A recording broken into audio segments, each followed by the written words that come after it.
Hi friends, कैसे हो आप लोग। स्वागत है आपका अपने channel math research centre Aryan पर। तो फ्रेंड्स, आज मैं फिर से लेके आऊँ आपके लिए काफ़ी ज़्यादा डरावना और भयानक स्टोरी। तो चलिए बिना वक्त गवाए कहानी को शुरू करते हैं। शीर्षक का नाम है आत्माओं का खंडर किला।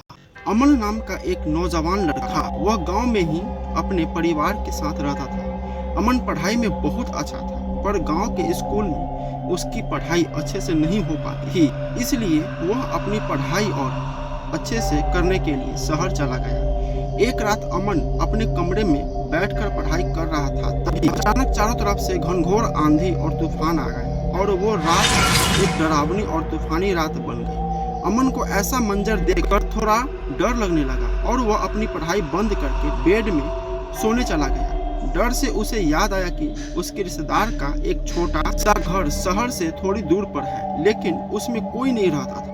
वह वहाँ भूतों का वास हो गया था, इसलिए वहाँ डर के मारे कोई भी नहीं जाता था। तो उसने खुद से वादा किया कि वह भूतों से कभी नहीं डरेगा। दूसरे दिन अमन अपने दोस्तों के साथ शहर से बाहर एक खंडर किले में घूमने के लिए गया।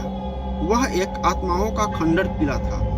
उस खंडर किले के अंदर एक छोटा सा घर बना हुआ था। कहा जाता था कि उस घर में आत्माओं का वास है। वहाँ के लोग बताते हैं कि जब दुश्मन सैनिकों ने उस किले में हमला किया था तो वहाँ की औरतें उस घर में छुप गई थी। दुश्मन सैनिकों ने उन सारी औरतों को उस घर में जिंदा जला दिया। तब से उन औरतों की आत्माएं उस घर में भटकती है। जो भी उस किले में घूमने के लिए जाते हैं वह बाहर से ही किले में घूमते हैं, कोई भी उस घर के अंदर नहीं जाता। पर अमन ने खुद से वादा किया था कि वो भूतों से नहीं डरेगा, इसलिए वो उस घर में जाने का फैसला किया। अमन से सारे दोस्तों ने उसे अंदर जाने से मना किया, पर अमन नहीं माना। उसने अपने दोस्तों से कहा, भूतों से मैं नहीं डरता हूँ, तुम लोग देखना, भूत मेरा कुछ नहीं कर सकते। मैं सही सलामत वापस आ जाऊंगा, तुम लोग थोड़ा देर मेरा इंतजार करना, मैं अंदर से घूम के आता हूँ। जैसे ही अमन घर के पास गया, उसके दिल की धड़कन तेज तेज से धड़कने लगी। वहाँ पे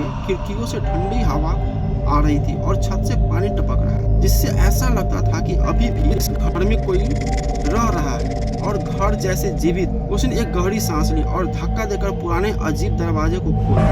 घर का भीतरी भाग बाहर से भी अधिक भयानक और डरावना था। उस घर की फर्श सड़ गई और दीवारें जाले की परतों से ढकी हुई थी। फिर उसने जालों को हटाते हुए एक कमरे में गया और जैसे ही कमरे के अंदर गया, उसे महसूस होने लगा कि कोई उसका पीछा कर रहा है। अमन ने इस बात को नजरअंदाज किया और आगे बढ़ गया। अचानक उसे अपने पीछे एक धीमी सी आवाज सुनाई दी। उसने इधर उधर देखा, लेकिन उसे कुछ भी नहीं दिखा। उसने खुद से कहा कि शायद यह सिर्फ मेरा डर है और फिर आगे बढ़ गया, लेकिन वो आवाज सुनाई देने लगी। अब उसे अपने पीछे किसी के होने का एहसास हुआ। उसे लगने लगा कि कोई तो है जो मेरा पीछा कर रहा है, और वो समझ गया कि वह उस घर में अकेला नहीं है। अमन अपने मन में सोच मैं शायद जिंदा भी नहीं रहूं। उसने धीरे से भागने के लिए पीछे मुड़ा तो देखा कि दरवाजा बंद हो चुका था और वो बुरी तरह से घबराकर उसने दूसरा रास्ता खोजा, लेकिन कोई फायदा नहीं, क्योंकि घर के सारे दरवाजे और खिड़कियां बंद हो गई थी। अमन महसूस कर रहा था कि कोई उसके नजदीक आ रहा है और हवा हर कदम के साथ ठंडी होती जा रही है। फिर उसने देखा कि थोड़ी ही देर में उसके सामने आ गई। उसके सफेद बाल, आंखों से खून के आंसू बह रहे थे और लंबे लंबे दांत और चेहरा पीला पड़ा हुआ था और उसकी आंखें बदले की भावना से जल रही थी। वह चुड़ैल अमन की ओर बढ़ी और वो अपना हाथ उसके छाती पर फेरते हुए उसके कान में धीरे से बोली, तुम्हें यहाँ कभी नहीं आना चाहिए था, अब तुम कभी नहीं जाओगे। और इतना बोलकर अमन का गला पकड़कर मार दिया और उसके शरीर के टुकड़े कर दिया। उसके साथ ही अमन इस दुनिया से चला गया। अमन के दोस्त बाहर उसका इंतजार कर रहे थे। काफी समय बीत जाने के बाद भी जब वो अमन वापस नहीं आया तो उसके दोस्त समझ गए कि अमन अब कभी नहीं आएगा। अमन के दोस्तों ने उसके घर वालों को ये सारी बात बताई। घर वाले उस जगह पर पहुंचे, पर वहां पास में रहने वाले लोगों ने किसी को अंदर नहीं जाने दिया और उस किले को भी हमेशा के लिए बंद कर दिया गया, ताकि कोई गलती से भी उसमें न जा सके। तो फ्रेंड्स, कैसा लगा स्टोरी प्लीज कमेंट करके बताइए और हमारे चैनल को सब्सक्राइब जरूर कीजिए। मिलते हैं अगले स्टोरी में।